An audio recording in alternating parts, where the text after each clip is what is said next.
할 말은 많은데 할 자리가 많지 않아 입이 근질근질한 네 분이 여기 있습니다. 우리는 이 젊은 정치인들을 링 밖이 아닌 링 안에서 보고 듣고 즐기고 싶은 마음인데요.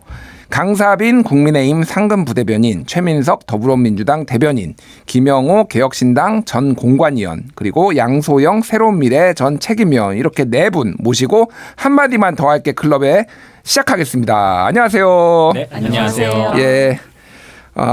네 분은 원래 잘 아시는 사이신가요? 뭐 논평도 많이 주고받고, 예. 네, 이렇게 티키타카도 해본 기억이 있습니다.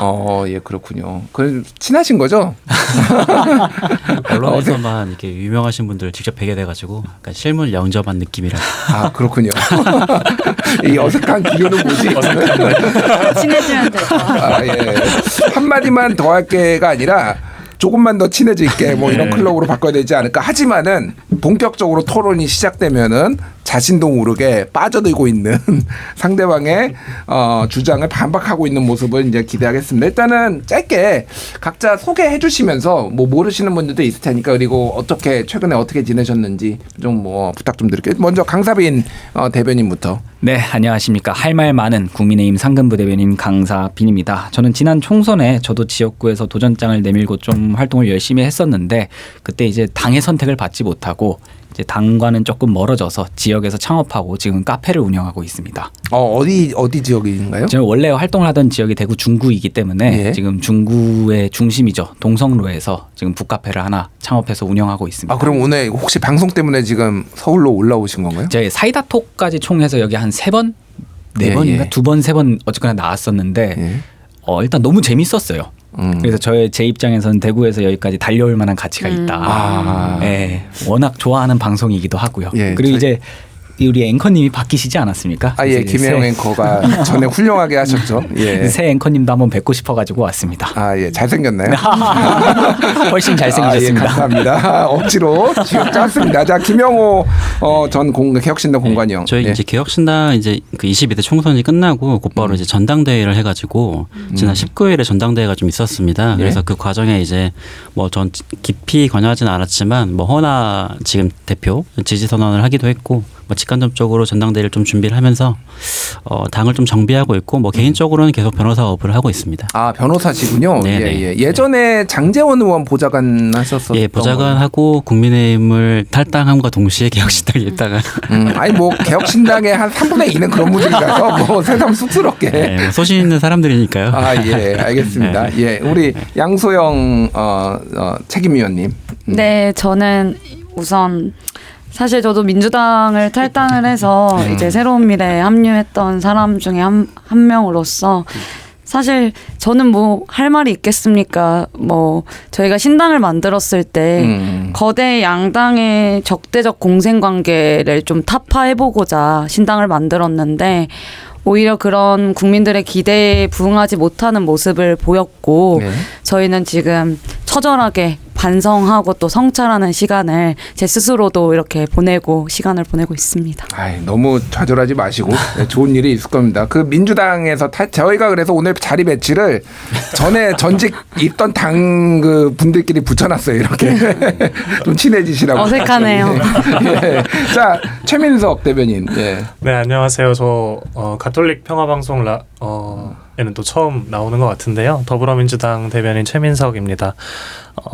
감사하게도 이번 총선에서 저희 더불어민주당이 국민께 많은 선택을 받아서 좀 더 무거운 책임감으로 당직에 임하고 있고요. 그리고 저희도 이제 총선에서 승리를 하기는 했지만 당직 개편이 좀 있었습니다. 그래서 대변인직도 좀 바뀌고, 뭐 오늘도 새로 대변인 분들이 이제 임명도 되고 하는 와중에 이제 저는 감사하게도 유임이 돼서 그러다 보니까 좀 대변인 수가 좀 부족한 상황이었어요, 오늘까지. 그래서 요즘 근황은 좀 부족한 대변인 수 머릿수 이제 맞추고, 그만큼 일이 좀 더 늘어난 것도 있고, 현안은 사실 급박하게 돌아가는 건 똑같잖아요. 그래서 좀 바쁜 나날을 보내고 있습니다. 알겠습니다. 그 긴박하게 돌아가는 현안 얘기를 해볼게요. 일단 지난 30일 어제죠, 이제 22대 국회 개원을 했고요. 각 당이 이제 뭐 저기 워크숍도 하고 그런데 이제 첫 공약들 이제 공식 공약들이 좀 이제 의원 개개인별로도 이제 있었지만은 각 정당에서 추진하는 법안들이 좀 있는 것 같습니다. 일단 네 분이 좀 주목하신 뭐 법안들이나 또 어떤 게 있는지 좀 한마디씩 논평을 해주시죠. 강사빈 대변인. 네, 오늘 오전에 국민의힘 같은 경우에는 그 패키지별로 나눠가지고 법안을 발표를 했습니다. 뭐 저출생 대응부터 시작해서 민생 살리기, 그 다음에 미래산업 육성, 지역균형 발전, 의료개혁 이렇게 총 5개 이런 영역으로 나눠가지고 발표를 했는데 제가 가장 중요하게 봤던 주목했던 첫 번째는 바로 저출생 대응 관련된 부분입니다. 아무래도 저희도 청년이다 보니까 이제 앞으로 이 대한민국의 미래, 지금 이 저출생 문제를 어떻게 해결하느냐에 달려 있지 않겠습니까? 네. 근데 그 책임 주체를 만들 수 있도록 정부 조직법을 개편해가지고 저출생 대응 기획부를 신설하고 거기에 부총리급 인선을 한다는 건 제 입장에선 굉장히 유의미하게 보여진다. 근데 여기서 중요한 건 이게 이 법안 제정 그 다음에 뭔가 유명무실하게 끝나지 않고 정말 여기서 진지한 이야기가 들릴 수 있도록 그리고 제가 개인적으로 또 첨언하고 싶은 건 조금 정말 젊은 분을 한번 모셔보면 어떨까? 그러니까 이게 아무리 저기 조금 중요한 얘기들이 학계에서 많이 나오고 해도 실제 우리의 문제인 거잖아요. 청년들의 문제이다 보니까 그런 청년들의 목소리를 잘 듣고 수렴하고 정말 어떻게 보면 이 문제를 해결할 수 있는 방향성을 제시할 수 있는 어떻게 좀 열려 있는 분까지 이렇게 모실 수 있었으면 좋겠다. 그러니까 어디에 모시니 저출생 기행 대응 부서에? 네. 예. 그런 생각까지 이제 같이 해봤고요. 그 다음에 두 번째로 제가 주목한 건 지역균형 발전 관련된 내용입니다. 예. 특히 이거는 패키지 여러 개 걸쳐 있어요. 뭐 의료 개혁에서도 지방에 필수 의료 인력을 배치하는 부분도 있었고요. 예. 지방 대학 글로컬 뭐 사업이나 이런 거에 대한 지원 근거를 마련하는 법안도 있었기 때문에 이 지방 시대를 연다가 처음에 이 윤석열 대통령이 참 어떻게 보면 이게 좀 쓴소리지만 거창하게 말씀하시지 않았습니까? 근데 지방시대위원회를 만들고 사실상 지방 청년의 입장에서 느껴지는 부분들은 많이 없었다. 근데 이번에 이런 법안도 이제 제대로 나가고 22대 국회에서 제가 생각했을 때 쟁점까지 갈 만한 법안들은 아니기 때문에 예. 여야가 잘 협치해가지고 정말 지방을 위한 법안들에 대해서도 고민을 좀 진지하게 해보셨으면 좋겠다라는 생각을 해봤습니다. 알겠습니다.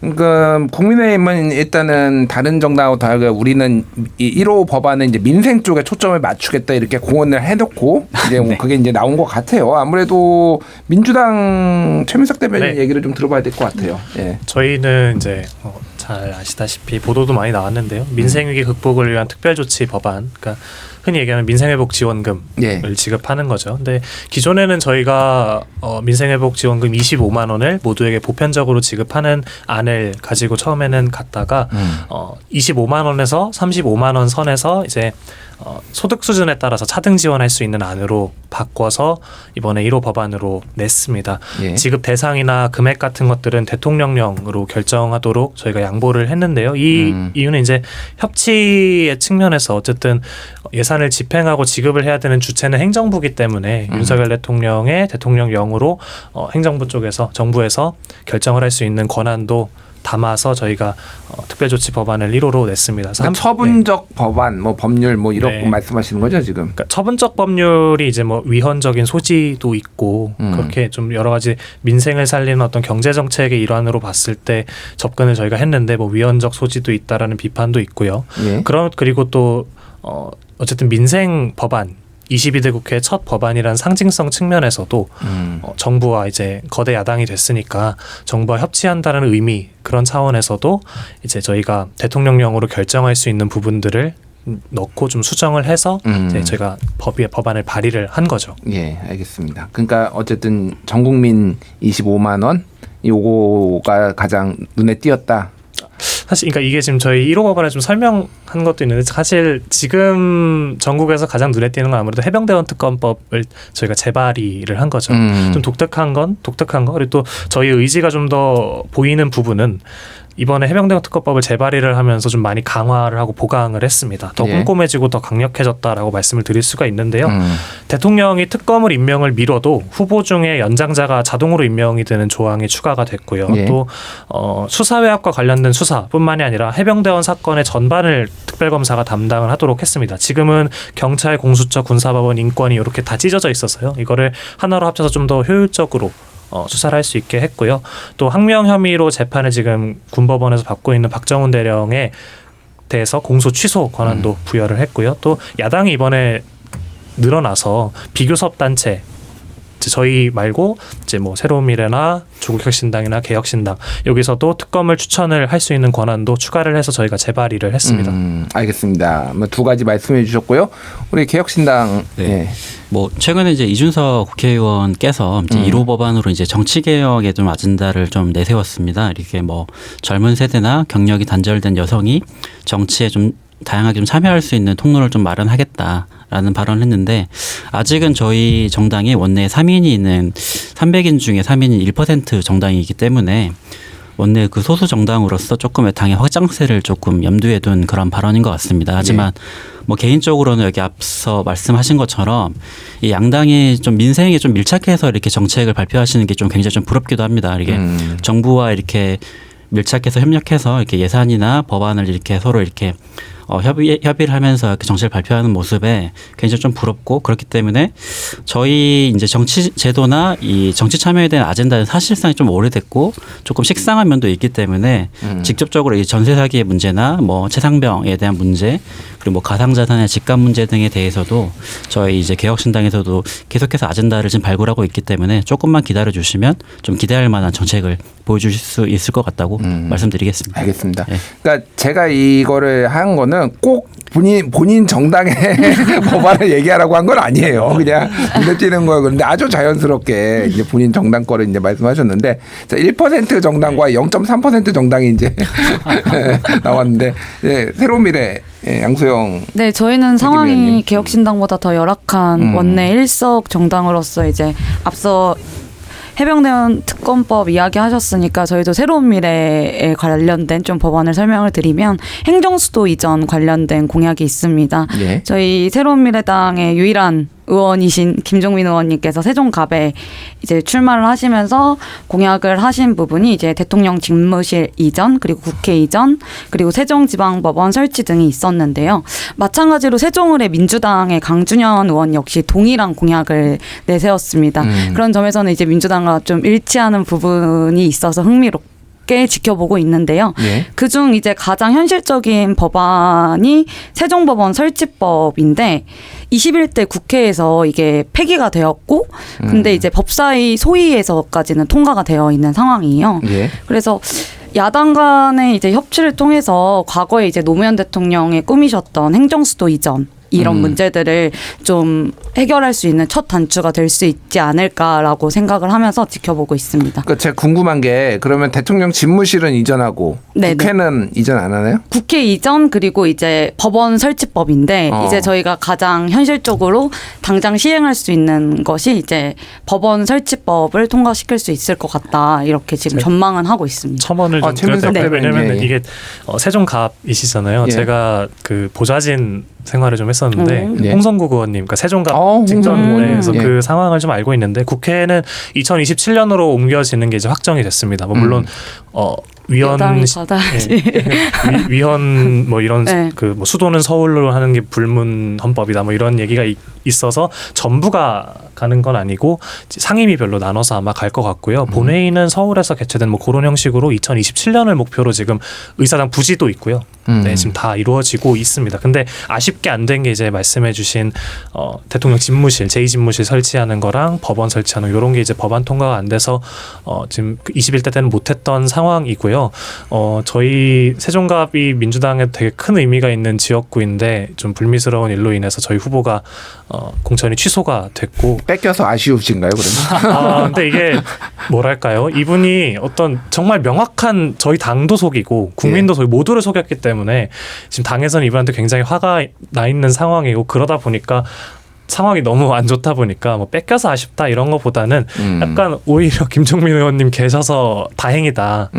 그래도 이 세종이라는 지역 자체가 노무현의 꿈이라는 상징이 들어있고 저희 당으로서도 이거는 이제 좀 죄송하지만 국민의힘에 넘겨지기는 너무 아쉽다라는 이제 그런 생각이 강하기 때문에 또 다행히 김종민 의원님이 계시고 또 김종민 의원님께서도 세종에 대한 이해가 높으실 거라고 생각을 하기 때문에 네. 저희 을에 계신 강준현 의원님과 못다 이룬 세종의 알겠습니다. 꿈을 이뤘으면 예, 좋겠습니다. 원래 마지막으로- 뭐 논산 출신에서 국회의원을 했으니까 예, 예. 충청도에 대한 이해도가 높습니다. 예, 강사빈 대변인님. 그리고 막 누군가를 비판할 의도는 아닌데 예. 그냥 저는 21대 국회에서 어떻게 보면 최민석 대변인도 그렇고 저도 그렇고 이 다 21대 국회에서 뭔가 역할을 하셨던 분들 아닙니까? 예. 그 대변인이라는 자리에서 이 논평으로 이렇게 근데 제가 대변인 생활을 돌아보면서 가장 후회하는 게 있다면 국민들께 좋지 않은 모습만 보여드린 것 같다. 여야가 너무 극적으로 대치하는 모습만 보여드렸기 때문에 너무 큰 피로감을 줬다라는 생각이 저는 반성조로 많이 있어요. 근데 예. 사실 이 법안이라는 건 22대 국회가 시작됐을 때 21대 국회의 모습을 재현하지 않기 위해선 긴 호흡으로 길게 봤을 때 발전되는 법안들이 조금 주되게 테이블에 올라왔으면 좋겠다라는 생각이 있습니다. 그러니까 일시적으로 어떤 지원금을 준다든가 아니면 지금 있는 이 정쟁화되고 있는 이 현안에 대한 이야기보다도 아까 드렸던 것처럼 좀 민생과 가까운 법안에 대한 이야기가 좀 더 중장기적으로 나오는 게 좀 더 우리 국민들께서 보시기에 납득이 가시지 않을까 하는 생각이 있습니다. 그 제가 궁금한 게 그 지난 총선 때 국민의힘 한동훈 비대위원장이 여의도 정치를 종식시키겠다라고 얘기를 하면서 여의도 국회의사당을 지금 세종으로 옮기겠다 그때 얘기를 했거든요. 그 이후에 아무런 논의가 없어가지고 이게 혹시 어떻게 되는지 알고 계신지 그리고 그 본인 강사빈 대변인 본인 의견은 어떠신지 좀 궁금해요. 뭐 선거용으로 던졌던 거죠. 그러니까 한동훈 위원장도 너무 사실 너무 쉽게 인정을 하셔서. 그러게요. 반박하려고 자명하지 않습니까? 이게 예, 저는 사실 조금 섣불렀다. 그러니까 왜냐하면 저는 지방 청년이라는 이 정체성을 가지고 있기 때문에 지방 관련된 문제에 굉장히 관심이 많습니다만 저는 지금처럼 차라리 세종 이전되는 건 안 되는 게 좋다고 봐요. 그러니까 왜냐하면 상임위별로 이전하고 뭐 본회의만 거기서 한다? 오히려 일하는 직원들만 불편해지고 다시 이 공무원 유령 도시라는 그 뭔가 좀 암울한 타이틀을 얻게 될 가능성이 크다. 그러면 잠깐만 제가 말 끊어서 죄송한데 그럼 국회 옮기는 거에나 대통령 집무실 옮기는 거에 대해서 좀 반대하시는 입장인가요? 아니 저는 길게 봤을 땐 찬성하지만 지금처럼 할 거면 안 하는 게 더 낫다라는 거죠. 한동훈 비대위원장처럼 하려면 안 하는 게 낫다. 그렇게 이제 저한테 질문을 프레임 자체를 짜서 들어오시면 굉장히 아니, 곤란하고요. 예. 그러니까 제가 말씀드리는 건 한동훈 위원장이 그 발언은 섣불렀던 건 섣불렀다. 맞지만 장기적으로 우리가 치밀하게 논의를 해봐야 되는 부분이었기 때문에 아쉬웠다는 거지. 그 취지는 찬성하지만 지금처럼 일부만 이전하는 방식은 그렇게 큰 도움이 될 것 같지는 않다. 일부는 아니다라고 네네네. 개혁신당에서는 좀 이게 입장이 있나요? 네, 김영호 공관위원. 뭐 공식적 입장은 아니지만 그 기존에 저희가 논의했던 내용을 좀 살펴보면 이게 뭐 미국처럼 약간 경제 수도와 행정 수도를 약간 나눠서 지역 균형 발전을 좀 도모한다 약간 그런 취지인 것 같아요. 하지만 이제 과거 있었던 헌재에서 있었던 그 관습헌법에 대한 판결 때문에 이 자체가 이루어지지 못했는데 계속해서 그 관련 법을 수정하면서 이게 추진되는 것 자체는 전체적으로 국가 균형 발전 측면에서 굉장히 좀 옳다고 저는 생각이 듭니다. 그리고 추가로 좀 드리고 싶은 말씀은 이 헌법재판소가 이 성문헌법 국가에서 관습헌법을 이유로 법률을 무효화시킨 사례가 있기 때문에 헌법재판소 자체를 세종으로 먼저 옮기는 것도 고려를 해야 된다. 그래야 그런 약간 말도 안 되는 그런 관습헌법이라는 판결이 나오지 않는다라고 저는 개인적으로 생각합니다. 그런데 헌재가 옮기는 거는 아무런 수도 서울하고는 아무 상관이 아무 없으니까. 관련이 없습니다. 하지만 또 헌재 입장에서는 예. 그러면 대법원부터 옮겨라. 둘 다 전국 조직이다 보니까 이렇게 뭐 그렇게 또 맞서기도 하는데 뭐 필요하면 둘 다 그냥 세종으로 좀 보내주십시오. 좋은 아이디어 양당에서. 같은데. 예, 알겠습니다. 좀 과거부터 좀 그렇게 생각을 해와가지고 세종 얘기를 하려고 그러니까 할 필요는 있지만은 벌써 시간이 많이 지나가서 다음 이슈로 넘어가겠습니다. 일단은 그 해병대원 특검법과 지금 전국 현안에 대해서 좀 얘기를 할게요. 아까 전에 이제 특검 법안 발의 얘기도 뭐 각 정당이 좀 할 얘기가 많을 것 같습니다. 일단은 특검법에 대해서 먼저 아까 전에 이제 우리 최민석 대변인이 좀 설명을 해주셨고 각 정당이 좀 어떻게 이 특검법을 바라보는지 그러니까 쉽게 얘기하면은 지난번에 21대에 발의됐던 특검법보다 더 매운맛이 됐어요. 네. 더 매운맛 마라맛 특검이 됐고 거기에는 이제 공수처 외압에 대한 뭐 이것도 들어가고 맞습니다. 얘기했듯이 이제 대통령이 임명을 시간 지연 전략 뭐 이렇게 민주당 쪽 표현을 쓰면 시간 지연 전략을 쓸 경우에는 그냥 최연장작으로 해버린다든지 그러면은 야 이거 국민의힘 그냥 제 느낌으로도 지금도 받기 어려운데 국민의힘이 이걸 받을 수 있을까? 뭐 이런 생각이 들더라고요. 어느 부분부터 좀 말씀해 주시겠습니까? 아니 아까 협치의 상징이라고 말씀하시면서 또 내는 법안들을 보면 그렇지 않단 말이에요. 그러니까 이게 저는 이 법안 자체를 약간 이 특검법을 봤을 때 뭐 우리 국민의힘의 입장은 그동안 자명하지 않았습니까? 네. 이걸 정쟁 문제로 끌고 갈 것이 아니다. 그러니까 받아들일 수 없고 이런 식으로 해결할 게 아니라 지금 이미 갖춰져 있는 수사 시스템을 활용해서 거기서도 미심쩍은 내용이 있었을 때 추후 특검으로 풀어보는 게 맞다라는 게 이제 저희 당의 원론적인 입장인 거고 예. 먼저 말씀을 네. 좀 드리겠습니다. 근데 여기에서 더 이걸 특검법을 어떻게 보면 아까 설명 딱 빌려가지고 말아맛으로 바꿔가면서 우리 보고 받아들이라 하는 건 정치적 압박에 불과하다.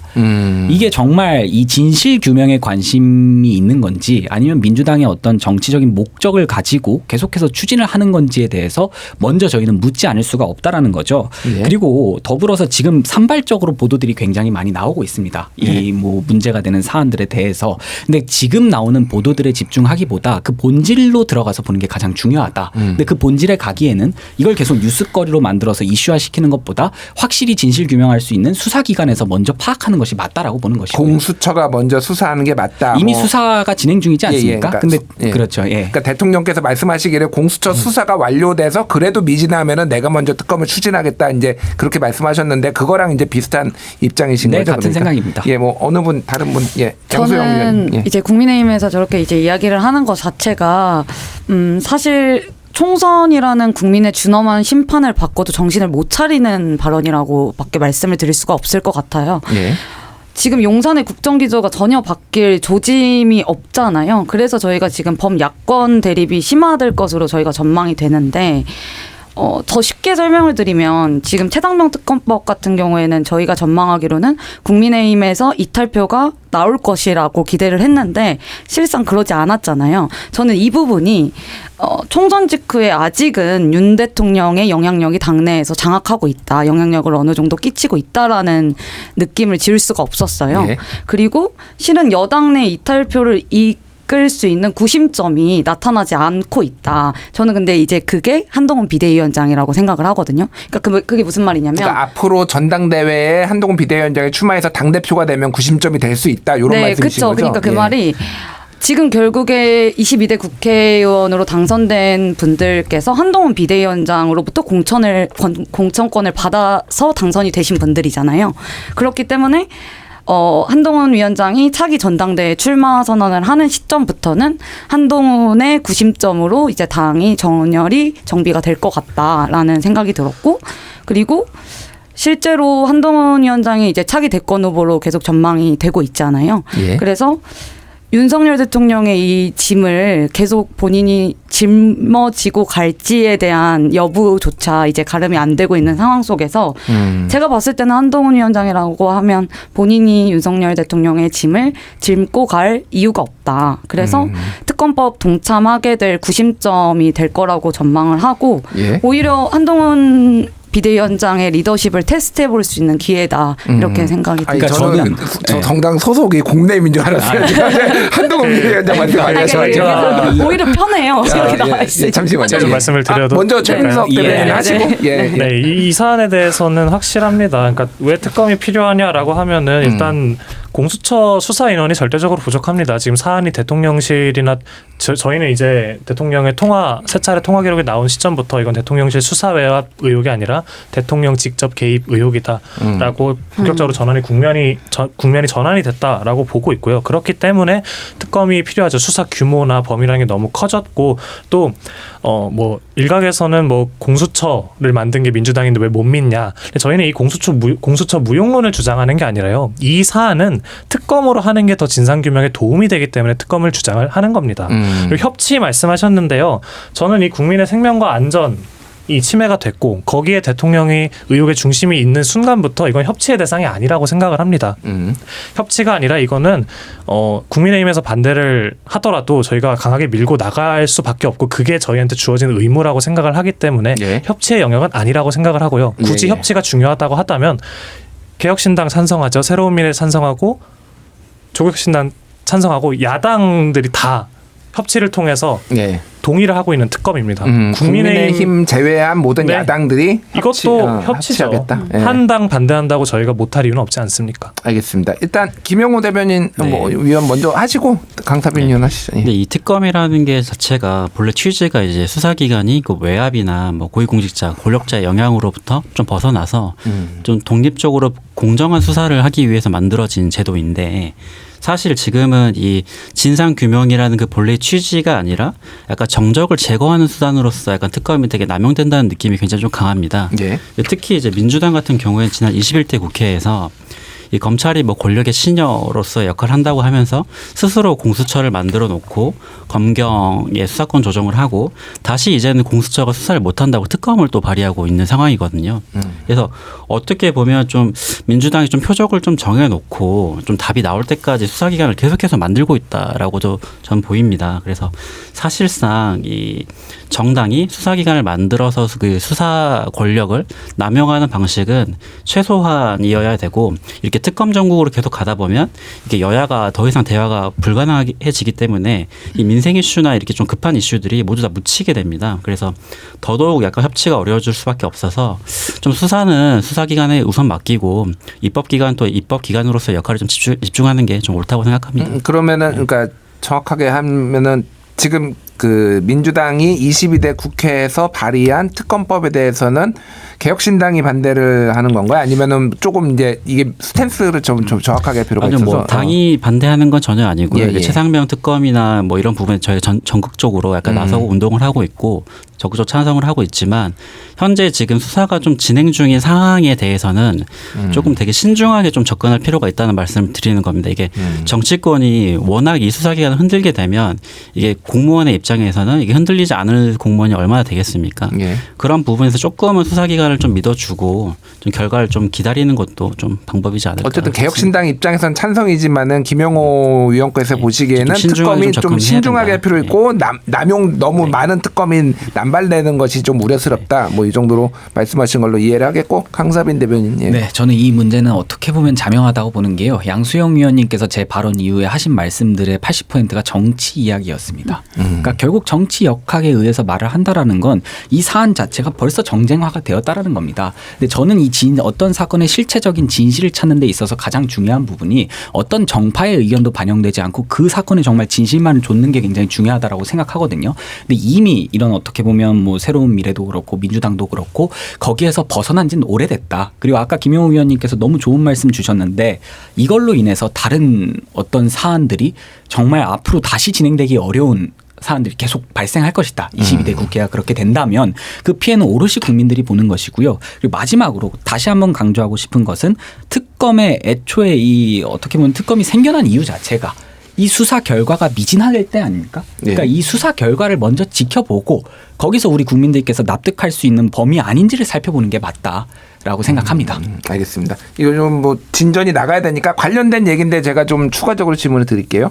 그러니까 이제 특검에 대해서는 각 당의 입장이나 뭐 이런 것들을 제가 이해를 했고, 근데 최근에 이제 공수처 수사를 보면은 대통령이 8월 2일에 직접적으로 이종석 국방부 장관 우즈베키스탄에 이제 출장 가 있는 국방부 장관한테 전화를 3차례 한 것도 확인이 됐고, 그리고 그 이후에 이종석 장관하고 예를 들면은 경호처장 김용현 경호처장 그리고 이상민 행안부 장관이 8월 2일부터 8월 9일까지 그 사이에 여러 차례 통화를 했고, 그분들은 대통령의 충암고 1년 선배 뭐 후배고 그래서 소위 말하는 측근으로 불리고 있고, 뭐 그리고 성일종 의원이라든지 강대식 의원, 신원식 의원 뭐 이렇게 여당 분들 하고도 통화를 하고 있고, 그러니까 이런 것들이 전반적으로 대통령이 직접적으로 개입한 거 아니냐 이런 의혹들이 이제 점점 더 커지고 있는 상황인 것 같아요. 그러니까 이거에 대해서는 좀 사안들에 대해서는 어떻게 뭐 특검법하고 같이 연결해서 말씀해 주셔도 좋고 어떻게 보시는지 좀 궁금합니다. 어느 부분부터 말씀해 주시겠습니까? 강사빈 대변인께서 제 이야기에 반박했으니까 제가부터 하겠습니다. 양소영 의원님. 그러니까 제가 정치적으로 이야기를 드린 게 더 오히려 쉽게 이해를 도모하려고 어쨌든 세 분께서 다 동일한 이야기를 하셔서 좀 이해를 도모하기 위해서 말씀을 드린 거고 저는 국민의힘에서 저런 식으로 회피하는 형식의 답변이 저는 오히려 그게 국민들로 하여금 이번 총선 결과를 받아들이게 할 수 있는 성적표였다라는 말씀을 짧게 드리고요. 사실 이 부분 같은 경우에는 지금 해외에 순방 중인 대통령이 개인의 핸드폰으로 국방부 장관과 안보실 실장에게 전화를 했다라고 지금 알려지고 있어요. 우선 국정에 대한 보안 의식을 심각하게 결여됐다라는 평가에 대해서 저는 이 부분에 대해서 좀 짚고 넘어가고 싶고 그 시점에 개인의 핸드폰으로 여러 차례 그리고 사건의 책임자들인 장관들에게 직접 연락을 했다는 것은 이 사망 사건에 대해서 대통령이 인지하고 또 어떤 식으로 개입을 했다라는 합리적 의심을 할 수밖에 없는 상황이었다라고 생각을 하거든요. 그래서 이 부분에 대한 국민적 의혹이 커지고 있는 상황에서 절대 덮을 수 없다라고 보여져서 특검을 하자라고 주장을 하는데 그리고 또 윤석열 대통령께서 말씀하셨잖아요. 특검을 거부하는 자가 범인이라고 말을 했는데 용사는 그 부분에 대해서 이런 식으로 뭐 정쟁이다, 회피하고 있다 이렇게 이야기하는 것은 국민의 눈높이에 맞지 않는 답변이라는 말씀을 드리고 싶고 또 이렇게 말씀하실 수 있어요. 그것도 뭐 정쟁이다 이렇게 또 이야기를 할 수 있으니까 한 가지만 더 붙이자면 통화가 자연스러운 일인지 부자연스러운 일인지에 대한 부분도 지금 논란이 되고 있는데 이 부분을 저희는 특검을 통해서 밝혀내야 되는 정치권의 역할이다. 그래야만 방금 말씀하셨던 민생에 집중할 수 있는 부분이다. 알겠습니다. 이런 생각이 들었습니다. 알겠습니다. 어느 분 그러니까 좀 덧붙이면요. 네, 최민석 대변인. 글쎄요. 말씀해 주신 대로 대통령이 정말 업무 전화를 했다고 하더라도 그걸 개인 일반 전화를 했다라는 거는 국가 기밀과 보안 안보 이런 거에 있어서 굉장히 큰 중대 사안입니다. 그래서 정말 해병대원 특검에 대해서 얘기를 안 했다고 하더라도 이 부분에 대해서는 윤석열 대통령이 책임을 지셔야 될 것 같고요. 거듭 강조드리지만 이제는 대통령 직접 개입 의혹입니다. 본격적으로 국면이 전환이 된 거고요. 윤석열 대통령하고 이종섭 장관이 통화하고 나서 박정훈 대령이 보직 해임이 됐고요. 항명 혐의로 법적 조치가 시작이 됐습니다. 그리고 마지막 통화가 있었던 다음 날에 이종섭 장관이 군 검찰에 이 사건에 대해서 전면 재검토를 지시를 했습니다. 이게 우연의 일치라고 하기에는 너무 상황이 다 잘 맞아떨어지는 것 같고요. 그리고 만약에 정말로 업무상 통화였다라고 하면 이종섭 장관은 왜 통화한 적이 없다고 예전에 거짓말을 하셨는지 뭐가 그렇게 부끄러웠을까요? 그리고 특검을 한마디만 더 덧붙이자면 특검을 수사 결과를 보고 해도 늦지 않다. 늦습니다. 늦어요. 자세한 거는 해병대 예비역연대 김규현 변호사가 다 이게 잘 해주셨는데 특검을 사실 지금 한 것도 20일 때 처리 안 된 지금도 사실 늦었습니다. 그때 발의를 했을 때도 늦었고요. 그래서 더 빠르게 나아가고 원포인트로 수사 인원 규모를 늘리고 확실한 힘을 부여하는 특별검사가 필요하고요. 저희는 공수처에 대해서 거듭 말씀드리지만 공수처 무용론을 얘기하는 게 아닙니다. 이 사건 하나를 젊은 해병대원이 사망하고 여기에 대통령이 관여가 되었고 근데 하필 또 공수처장이 대통령이 임명하는 이 지금 타이밍들을 봤을 때 이 사건에 대해서 정말 제대로 진상규명을 하려면 특검이 더 적절하다라는 말씀을 거듭드립니다. 어느 분 말씀하신 김영호 의원님. 약간 법조인으로서 말씀드리면 지금 상황에서 좀 냉정하게 보면 이 통화를 몇 번 했다라는 이런 통화 기록의 내용만 있고 그 통화 내용에 대해서는 드러난 게 없습니다. 더욱이 오늘 이제 대통령실에서는 대통령과 이종섭 전 차관이 통화하면서 최상병과 관련된 언거 없었다라고 직접 밝히기도 했는데요. 그래서 이게 그 사고 자체가 굉장히 좀 안타깝고 진상규명이 필요한 부분이지만 지금 정황 증거만 있고 직접 증거가 없는 상황에서 그 수사 과정에서 이제 당사자들 진술에 의해서 이게 밝혀지지 않는다면 지금 상황에서는 사실상의 대통령실의 개입 정황을 좀 분명하게 드러내는 거는 좀 현실적 한계가 좀 있지도 않나 싶은 상황인 것 같습니다. 네, 저도 비슷하게 생각하는데요. 지금 그 통화를 했다라는 사실만 가지고 이걸 다시 쟁점화를 하고 정치적으로 끌고 와가지고 정치적인 공격을 하는 것은 옳지 않다. 아까랑 같은 입장입니다. 그리고 이 내용이 밝혀지기도 전에 수사기관에서 어떠한 내용이 나오기도 전부터 계속 이야기를 꺼내는 것 자체가 22대 국회에서 아까 민주당이 협치에 대한 이야기도 하셨는데 그거 먼저 협치에 대해서 보여주고자 하는 의지가 있다. 이런 식으로 말씀하시는 것 자체가 다른 얘기가 아닌가 하는 말씀도 같이 드리는 거고요. 알겠습니다. 네. 짧게 해주시죠. 네. 다음 이슈도 해야 되니까. 그러니까 이게 대통령이랑 장관이랑 통화하는 것 자체가 문제라고 지적을 하는 게 아닙니다. 그래서 왜 그 시점에 개인 핸드폰으로 여러 차례 그것도 순방 중에 시급한 일을 전화를 했는지 그 납부를 묻고 있는 건데 지금 답변이 제가 원하는 답변이 아닌 것 같아서 무슨 답변을 원하시나요? 저도 아니, 그러니까 딱 한마디만 원하는 이게 답변이 저도 딱 아니라 한마디만 더 할게요. 적합하지 않는 답변을 하신 것 같아서 저도 딱 한마디만 더 하겠습니다. 이거 정치화하면 안 된다는 게 정치화해야죠. 이게 정치 역할입니다. 국민의 생명과 안전을 보호하고 부당한 수사 외압이 있으면 밝혀내는 게 정치의 역할이죠. 저희 계속 해결을 해야 정치화할 하니까. 겁니다. 근데 민주당이 정치화를 한다고 하면서 민주당 공천을 받아서 나온 후보님 중에 한 분은 이 최상병님의 이름도 성함도 모르지 않았습니까? 그런 식으로 접근하면서 덧붙이면 그거 실무진 실수였고요. 그리고 그리고 이 문제 지적하시기 위해서는 저는 계속 해병대원 특검이라고 말하는 이유가 제가 있지 않겠습니까? 유가족들의 입장입니다. 존중해 알겠습니다. 주십시오. 예, 요거 하려면은 한 2시간 할 수 있는데요. 이제 다 시간이 많지 않아서 외교 문제 조금 얘기를 해보겠습니다. 뭐 이제 윤석열 정부의 어떤 외교가 한미 이제 동맹 강화 이거야 뭐 모두가 이제 다 익히 알고 있는 건데 최근에 이제 돌발적인 상황이 많이 이제 벌어지고 있는 것 같아요. 특히 이제 그 라인 야후 이제 네이버가 이제 그 일본 총무성으로부터 그러니까 네이버가 먼저 이제 정보 유출 51만 명의 정보 유출 사건이 있었고 그 이후에 일본 총무성이 라인 야후를 좀 압박을 해서 사실상의 이제 행정지도를 하면서 사실상 이제 경영권을 매각하라는 것 아니냐 이런 의혹들이 좀 나와 있고 일본에서는 부인했고 대통령께서 우리나라 정부가 좀 너무 미온적으로 대처하는 거 아니냐 이런 논란까지 지금 있었고 최근에 한일 정상회담 하면서 기시다 총리에게 이 얘기를 꺼내기도 했습니다. 요거에 대해서는 좀 각자 어떤 생각들을 가지고 있지 우리나라가 어떻게 해야 되는지 스탠스는 어떻게 해야 되는지 뭐 이런 의견 좀 주시죠. 제가 봤을 때는요. 최민석 대변인님. 이거를 뭐 대일 굴종외교라고 봐도 될 것 같고요. 이거는 뭐 근데 우리 국민께서 다 이미 인지를 하신 부분이라서 한 가지 좀 더 이제 뭐 계속 정치 하시니까 그러면은 민생 쪽으로 끌고 가보자면 이거는 미래 먹거리 문제입니다. 그러니까 이거를 일본 눈치 보면서 미온적 대응을 해서는 안 되는 거죠. 첫 번째로 동남아 시장 그러니까 해외 시장과도 굉장히 관련이 있어요. 네이버는 우리나라에선 포털로 되게 성공을 했지만 네이버 웹툰과 라인을 쌍두마차로 해서 이제 해외 진출을 지금 공들이고 있는데 최근에 라인 야후가 라인 플러스 그러니까 동남아 시장을 담당하는 라인 플러스와 네이버는 별도 회사라고 아예 그냥 선을 그어버렸어요. 이거는 만약에 라인이 정말 지분 구조가 개편이 돼갖고 일본 기업이 일본 이제 쪽으로 지분이 넘어가 버린다면 동남아 시장 자체를 다 제주는 네이버가 부리고 그 이득은 야후나 일본 측이 지금 가져가게 생긴 상황입니다. 예, 맞습니다.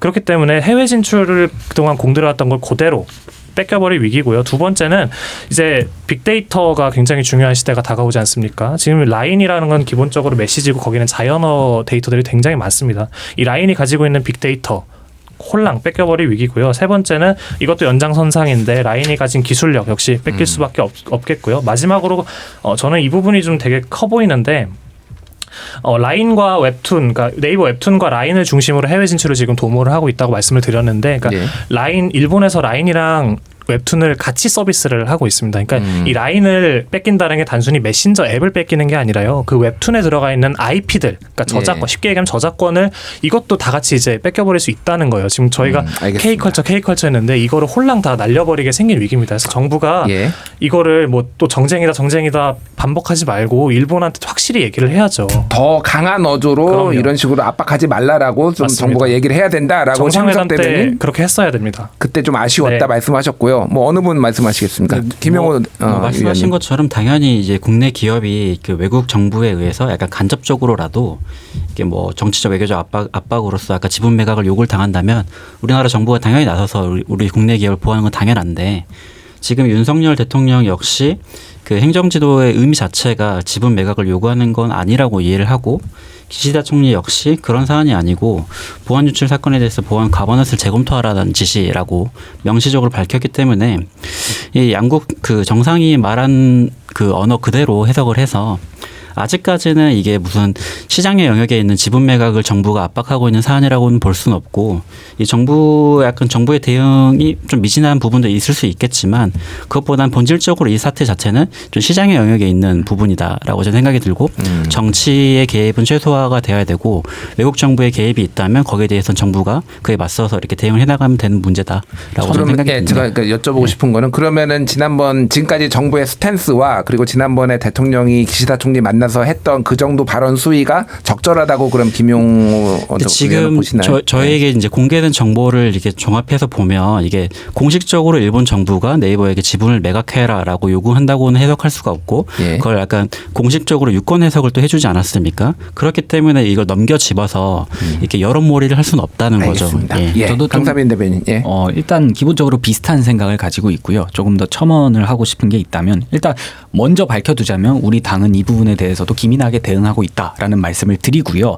이 당이 아니라 강사빈 개인으로서 가지는 생각은 이 뺏긴다라는 표현 관련해서는 참 조심할 필요가 있다. 그러니까 아까 김영호 위원님 말씀 주신 것도 이 시장 영역에서 이제 일어나고 있는 일들에 대해서 이 정부에서 개입하게 되면 오히려 시장 영역에서 자유로운 기업 활동이 불가능할 수 있다라는 말씀을 꼭 드리고 싶고 그다음에 이게 어쨌거나 지분 매각 같은 경우에는 민간 기업들의 의사 결정으로 이루어져야 되는 거 아니겠습니까? 예. 근데 거기에 지나치게 이런 외교적 사안이나 다른 부분을 너무 우리 정치권에서 크게 주입하고 있다라는 생각도 저는 오히려 이를 키우고 있다. 예. 자금에 든다라는 말씀을 드리고요. 이 양국 정상들이 하신 말씀들에 어쨌거나 이 정상들은 하는 말들마다 굉장히 강한 메시지를 가지고 있지 않습니까? 그 말들에 거짓말을 섞기는 쉽지 않다. 근데 아까 말씀 주신 것처럼 정상들의 메시지를 해석해 봤을 때 이게 뭔가 지분 매각에 대해서 이 암묵적으로 막 압박을 했다라고 해석하기는 좀 무리가 있다고 보고 그리고 마지막으로 이게 라인 같은 경우에는 이 프로그램 자체가 우리가 카카오톡을 대중 메신저처럼 쓰는 것처럼 일본에서 실제 대중 메신저처럼 활용하고 있지 않습니까? 예. 그리고 네이버가 그거에 대한 어떤 지배력을 가지고 있는지 그 부분까지 폭넓게 검토한다고 한다면 네이버 입장에서도 충분히 지분 매각을 할 수 있는 사안이라고 저는 봤기 때문에 예, 애초에 알겠습니다. 강탈이라고 일컬어지는 게 옳지 않다라고 생각합니다. 알겠습니다. 양소연 대변인 시간이 많지 않은데 짧게 짧게 얘기해 할게요. 주시죠. 예. 저는 라인 사태의 핵심은 국가 보호주의라고 개인적으로 생각하고요. 이게 단순히 어떤 정보 보호 차원에서 DB를 빼앗기는 것을 넘어서서 라인이라는 플랫폼을 통해서 제공될 수 있는 뭐 자동차 그리고 뱅크, 페이 문화, 컨텐츠 이런 것들에 대한 미래 산업에 대한 문제라고 생각을 합니다. 그래서 저는 국가 보호주의라는 말씀으로 이제 가름을 하겠습니다. 예, 그러니까 저쪽도 국가 보호주의로 나오니 우리 정부도 세게 나와야 된다. 정부가 저는 뭐 그거에 대해서 기민하게 대응을 해야죠. 해야 네, 된다. 네. 그리고 좀 미흡했다. 네. 이 정도로 제가 이제 정리를 하겠습니다. 벌써 시간이 다 돼가지고요. 이게 순식간입니다. 네. 그래서 제가 45초씩 드릴게요. 40초 시간이 많지 않습니다. 먼저 강사빈 대변인 네, 어떤 마무리 발언. 지금 오늘 끝났나요? 했던 거에 대한 총평인가요? 아무거나 말씀하세요. 하고 싶은 얘기 아무 얘기나 하시면 됩니다. 네, 예. 일단 오늘 어떻게 보면 새 멤버들과 이렇게 했는데 앞으로도 더 자주 뵐 수 있으면 좋을 것 같고요. 그다음에 아까도 말씀드렸지만 22대 국회가 이제 시작되지 않았습니까? 21대 국회를 반면교사 삼을 수 있었으면 좋겠다라는 생각이 듭니다. 어떤 정치적 쟁점을 가지고 치열하게 싸우기보다 우리 국민들을 위해서 또 제가 더 집중하고 싶은 건 지방에 사는 사람들을 위해서 어떤 이 법안적인 그다음 제도적인 지원에 대해서 조금 생각을 깊게 해주셨으면 좋겠다라는 생각을 가지고 있습니다. 예. 네. 최민숙 대변인 말씀하시죠. 네, 22대 총선에서 압도적인 의석을 다시 한번 몰아주셨습니다. 저희가 21대 때 받았던 가장 큰 비판이 사실 180석 갖고 뭐 했냐. 근데 그런 전철을 다시 반복을 하지 않기 위해서는 더 유능하고 더 빠르고 더 개혁적인 국회가 되어야 할 것 같고 그게 제1당인 더불어민주당의 책임이 있다라고 생각을 합니다. 그래서 말씀해 주신 대로 협치 분명히 필요합니다. 하지만 우리 국민 을 저희는 더 먼저 생각을 하겠습니다. 그게 뭐 해병대원 특검법이든 뭐 라인 야후 사태든 협치할 수 있는 부분은 협치해야겠지만 제1당으로서 책임져야 될 부분도 확실히 책임지고 밀어붙이겠습니다. 알겠습니다. 저희도 국민 생각합니다. 예. 아이고, 다 생각하겠죠. 생각하는 관점이 좀 다르겠죠. 좀 아쉬워서요. 예. 김영호 의원님. 지금 이제 국회가 아직 원구성이 합의가 되지 않아서 아직 실질적으로 일하는 국회가 되지 못하고 있는데 예. 빨리 이제 원구성이 좀 돼서 좀 국민들이 이게 정쟁에 좀 매몰된 국회가 아니라 정말 일하고 내가 좀 체감할 수 있는 정책들을 보여주는 좀 약간 좀 존경받을 수 있는 국회가 좀 되기를 22대 국회에 좀 기원하겠습니다. 알겠습니다. 양소연 위원님. 오늘 되게 흥미롭고 재밌는 시간에 함께해서 너무 좋았고요. 약간 초당적 모임에 온 것 같았습니다. 세 분께서 말씀하신 거랑 비슷한 맥락인데요. 국민 삶을 두고 경쟁하는 정치가 실현될 수 있도록 22대 국회에서 힘써서 저희가 정치하는 모습을 국민께 보여주었으면 좋겠습니다. 네 분 감사드리고요. 한마디만 더 할게 클럽 5기 멤버들 함께한 시간은 오늘 줄이도록 하겠습니다. 강사빈 국민의힘 상근부대변인, 최민석 더불어민주당 대변인, 김영호 개혁신당 전 공관위원, 양소영 새로운미래 전 책임위원 네 분 감사합니다. 다음에 또 뵐게요. 감사합니다. 예, 5월 31일 금요일 오디오 매거진 김준일의 뉴스공감 이렇게 마치겠습니다. 오늘 함께한 내용은 인스타그램 CPBC_뉴 공감에서 만나보실 수 있고요. 함께해 주신 여러분 감사합니다. 저는 월요일 오후 6시 3분에 다시 찾아오겠습니다. 감사합니다.